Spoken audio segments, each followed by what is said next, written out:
syariah, hingga busana muslimah yang kian membudaya setelah dahulu tempat sempat dilarang-larang. Dilanjutkan dengan layar kaca di bulan Ramadan yang banyak memanfaatkan momen bulan suci itu untuk ajang menarik banyak penonton. Bahkan sekarang seorang Obama yang Presiden Amerika pun banyak melirik dan mengelus-ngelus Islam setelah presiden sebelumnya lebih suka berprasangka buruk pada umat Islam. Secara otomatis berbagai upaya untuk memperdalam pemahaman atas agama Islam semakin terasa di berbagai tempat.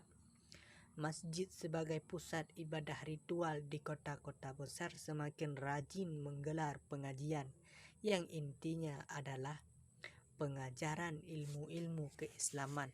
Bahkan perkantoran yang dulunya melulu urusan duniawi kini justru semakin berlomba menggelar berbagai bentuk kegiatan keislaman hingga berlomba mendirikan masjid dengan bangunan yang megah, nyaman dan indah. Seiring dengan itu, kebutuhan umat Islam atas buku rujukan tentang agama Islam semakin terasa, terutama yang terkait dengan sumber asli ilmu-ilmu keislaman yang merupakan warisan abadi sejak awal mula dakwah Islam. Sayangnya justru kebutuhan atas buku rujukan ini yang selalu kurang mendapat perhatian, sehingga mau tidak mau terpaksa untuk sementara ditutup dengan menerjemahkan buku-buku dari bahasa Arab dengan segala suka dan dukanya. Suka buat para penerbit buku yang bisa menerjemahkan dengan jalan membajak dari buku-buku bahasa Arab begitu saja dan dijual lalu keuntungannya masuk kantong. Duka buat para pembaca karena kualitas penerjemahan seringkali mengalami distorsi besar. Selain itu, kondisi sosial di mana kitab berbahasa Arab itu ditulis dengan kondisi sosial di negeri kita sering menyisakan jurang perbedaan yang menganga. Karena itu, ketidaksambungan antara isi buku terjemahan dengan realitas sosial yang ada pada gilirannya seringkali menimbulkan kebingungan di tengah masyarakat, apalagi bila terkait dengan masalah pemahaman fiqih atau teks syariat yang sangat kompleks. Boleh jadi apa yang dirasakan dan dialami oleh seorang mufti berkebangsaan Arab di negerinya seringkali sangat jauh berbeda dengan apa yang kita temui di negeri ini. Sehingga kualitas sebuah fatwa terkadang ikut terasa hambar dan hampa. Kadang apa yang dinilai sebagai sebuah kebiasaan di negeri Arab dipandang aneh oleh bangsa kita lantaran jurang perbedaan uruf dan budaya. Sering apa yang oleh kita sesuatu yang amat biasa dan tidak masalah dipandang oleh beliau-beliau di tanah Arab sana sebagai hal yang sangat aib. Semua itu akan bermuara kepada satu alternatif. Kita butuh jawaban dan solusi syariah tidak hanya sekedar produk impor dari luar.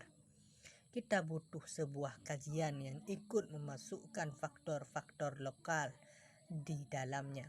Dan sayangnya untuk ukuran negeri kita, hal itu masih terasa kosong. Kita punya banyak ustadz yang melek syariah.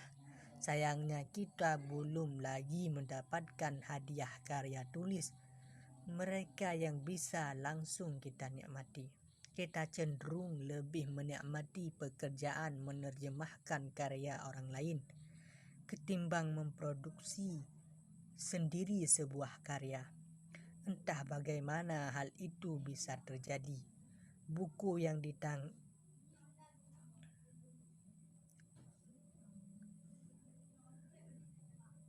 Namun seberapa luhur niat dan cita-cita, harus tetap disadari bahwa apa yang akan disampaikan hanyalah sebuah catatan kecil dari ilmu fikih yang sedemikian luas. Para ulama pendahulu kita telah menulis ilmu ini dalam ribuan jilid kitab yang menjadi pusaka dan pustaka khazanah peradaban Islam.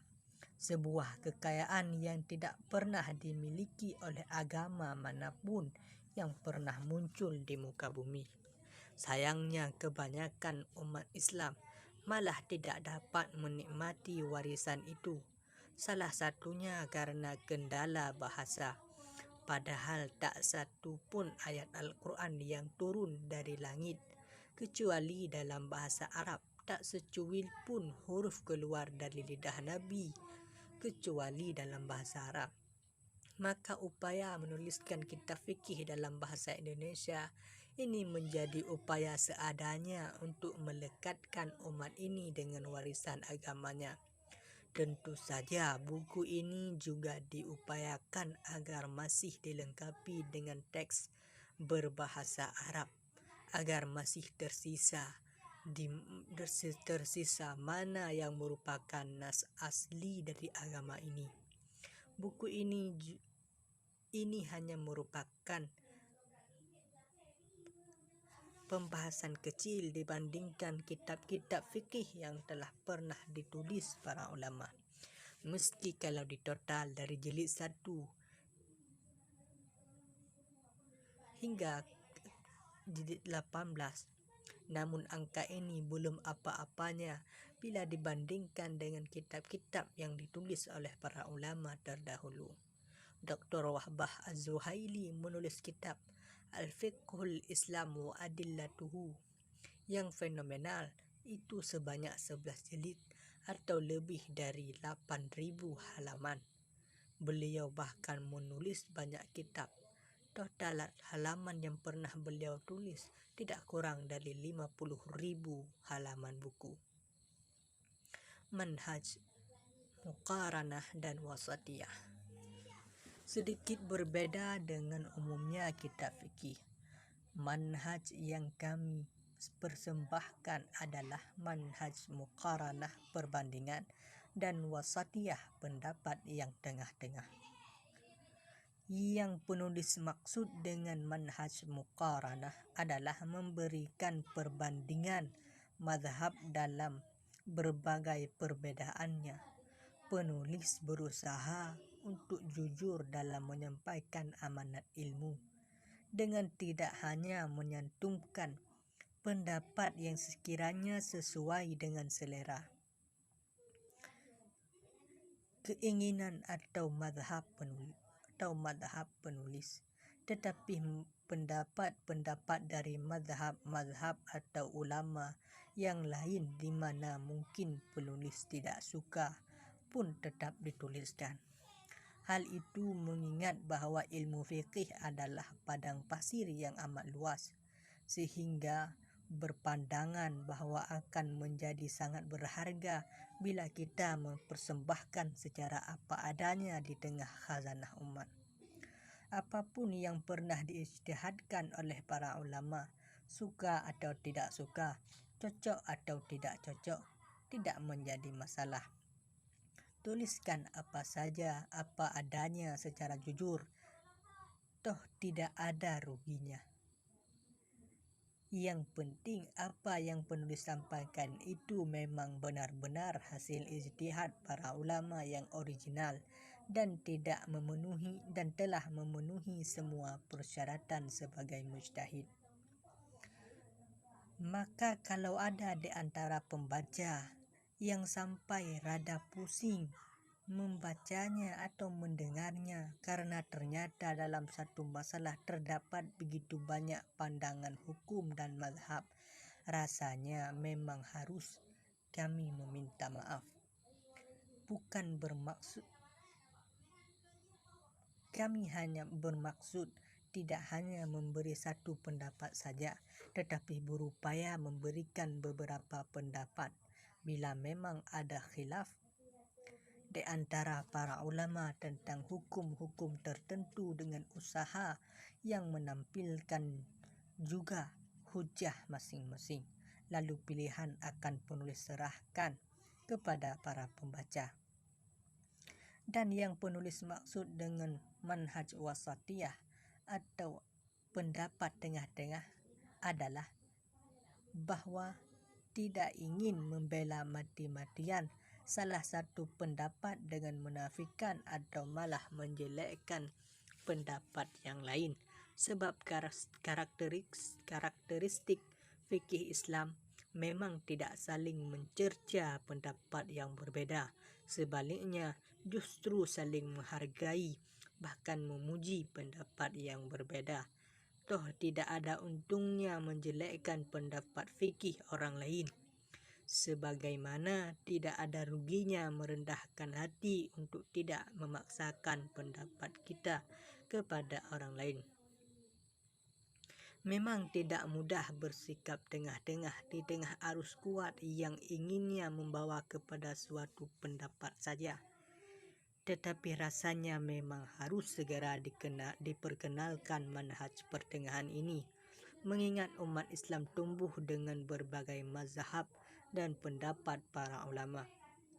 Penulis ingin agar umat Islam bisa mendapatkan bacaan yang sekiranya dapat memberikan horizon pandangan yang agak luas, bukan hanya sekedar membela pendapat kelompok sendiri, tetapi juga belajar untuk bisa membaca dan menganalisa, bahkan kalau perlu meminjam jalan berpikir saudara sendiri sesama muslim. Dahulu cara pandang seperti inilah yang diajarkan oleh para mujtahid dan fuqaha. Semakin tinggi dan luas ilmu mereka, semakin tawaduk dan rendah hati. Sebuah sikap yang jarang kita temukan di masa sekarang ini. Semoga hal ini yang kami berikan bermanfaat berlipat buat kita semua, bukan karena sekedar dimengerti isinya, tetapi yang lebih penting dari itu diamalkan dengan sebaik-baiknya dengan hati yang ikhlas. Apapun itu, mudah-mudahan agar ini bisa menjadi penambah berat amal penulis serta menjadi sebuah hujah di depan mahkamah ilahiyah di hari akhirat bahwa sebagian dari kewajiban yang ada di pundak sebagai talabul ilmi telah dilaksanakan.